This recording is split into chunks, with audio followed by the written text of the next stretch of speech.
फिलहाल बढ़ते आगे, बात एक और बड़ी खबर की करते हैं, यानी महबूबा मुफ्ती की। महबूबा मुफ्ती आज एक बार फिर से मैदान में उतर गई। केंद्र सरकार पर कटाक्ष किया गया। थोड़ी देर में हम आपको बयान सुनवाएंगे, लेकिन पूर्व मुख्यमंत्री महबूबा मुफ्ती की तरफ से केंद्र सरकार पर निशाना साधा गया है। टारगेट किलिंग को लेकर तंज कसने का काम किया गया है। लोगों को जबरन जेलों में डाला जा रहा है। महबूबा मुफ्ती ये भी कह रही हैं कि आखिर केंद्र सरकार ऐसा क्यों कर रही है। बीजेपी ने लोगों के दिलों में जहर घोलने का काम किया है, ये भी महबूबा मुफ्ती की तरफ से कहा गया। और महबूबा मुफ्ती केंद्र सरकार पर कई बड़े सवाल खड़े करती हुई नजर आई हैं। फिलहाल आगे आने वाले समय में कितना असर इसका देखने को मिलेगा, क्योंकि महबूबा मुफ्ती लगातार मैदान में है और महबूबा मुफ्ती की तरफ से केंद्र पर कटाक्ष किया जा रहा है। हालांकि महबूबा मुफ्ती ने शोपियां के अंदर जिस तरीके से वो आतंकी मारा गया अपने साथी के द्वारा, उस पर भी सवाल खड़े करती हुई नजर आ रही हैं। सबसे पहले सुनिए महबूबा मुफ्ती ने कैसे केंद्र पर कटाक्ष किया, फिर हमारे सहयोगी जुड़ रहे हैं, आपको इन शब्दों के मायने समझाने की कोशिश करेंगे। जो हालात है वो दिन ब दिन खराब होते जा रहे हैं, चाहे वो हमारे कश्मीरी पंडित भाई की मौत का सवाल हो, जिसने बहुत ही मुश्किल हालात में कश्मीर में रुकने का फैसला किया, यहाँ के लोगों के साथ जीने मरने का फैसला किया, और उसके साथ जो दो यूपी से जो दो मजदूर लोग उनको मार दिया गया। और उससे भी बड़ी बात यह है कि हाइब्रिड के नाम पे इमरान गनाई एक आदमी को पकड़ा गया और उसके बाद ये बताया गया कि सिक्योरिटी के अंदर उसको मिलिटेंटों ने मार दिया। तो अगर सिक्योरिटी के अंदर रह के, कस्टडी के अंदर रह के मिलिटेंट किसी को मार सकता है, तो मुझे ये बताइए आम इंसानों का क्या हाल हो सकता है। तो हम इसकी मजम्मत करते हैं, जो हमारा कश्मीरी पंडित मारा गया, चाहे जो मजदूर मारे गए उसकी मजम्मत करते हैं। और हम चाहते हैं ये जो इमरान गनाई, जिसको हाइब्रिड मिलिटेंट के शक पे पकड़ के कस्टडी के अंदर ये बताया गया कि उसको मिलिटेंटों ने मारा, उसका इन्वेस्टिगेशन होना चाहिए। ये पता होना चाहिए कि भाई ये वाकया क्या हुआ। क्या वाकई पुलिस कस्टडी के अंदर मिलिटेंट अंदर घुस के कस्टडी में आदमी को मार सकता है? कहीं ये खुदा ना खास्ता जो एलिगेशंस लग रहे हैं, ये कैच एंड किल पॉलिसी तो नहीं है? क्योंकि ये पॉलिसी पंजाब में भी इस्तेमाल की गई थी। इसकी वहाँ भी एलिगेशंस हैं कि लड़कों को पकड़ के और उसके बाद उनको कस्टडी में ये एलिगेशन होता था कि इनको जी मार दिया किसी ने, पर कौन मारता है इसके बारे में इन्वेस्टिगेशन होना चाहिए।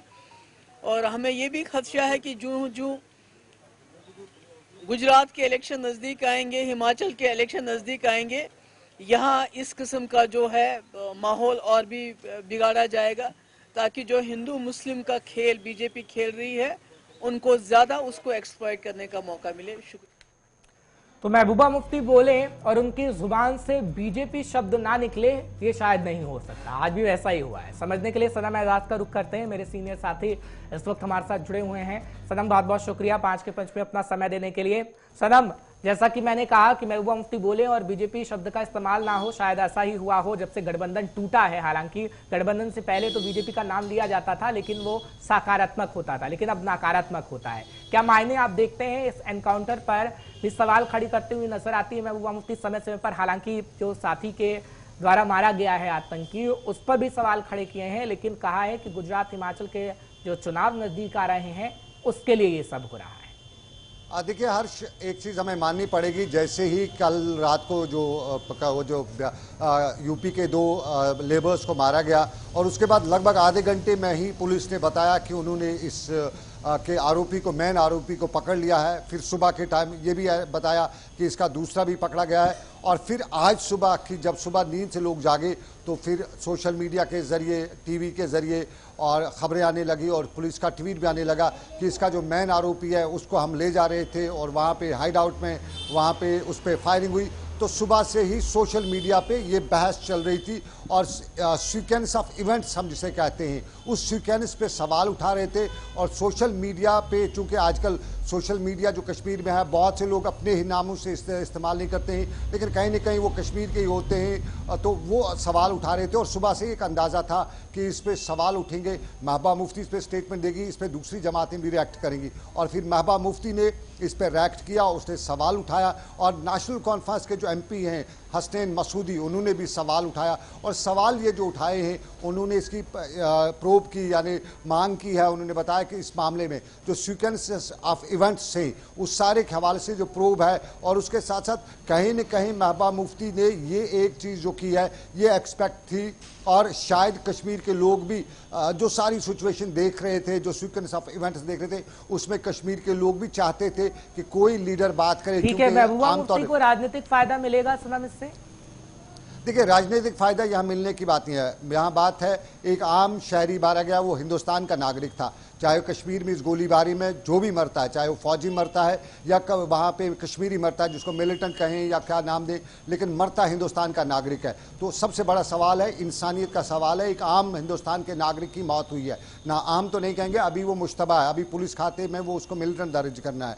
तो ये हिंदुस्तान का एक नागरिक मारा गया है, इस पर सवाल जो है महबूबा मुफ्ती का, उसको कुछ लोग जेन्युइन मान रहे हैं। हाँ, फायदे और नुकसान की बात वो चुनाव की बात है। चुनाव के समय पे क्या कुछ सिचुएशन बनती है, अभी जम्मू कश्मीर में चुनावी माहौल कुछ है नहीं, दूर दूर तक चुनाव कहीं नजर नहीं आ रहे। तो महबूबा मुफ्ती को फिलहाल फायदे की बात नहीं है, लेकिन उसने एक इंसान की बात किया और उसकी पजराई, उसको इससे कश्मीर वैली में, ठीक है, लेकिन जो कहा गया है, वो कहा गया कि उसके साथी की तरफ से गोलीबारी में उसकी मौत हुई है। हालांकि जब मजदूरों की हत्या की गई तो उन आतंकियों को वहां पर स्पॉट पर ले जाया जा रहा था जहां पर एक व्यक्ति भी छिपा हुआ था, जिसके बारे में पुलिस ने पूरी इंफॉर्मेशन दी है।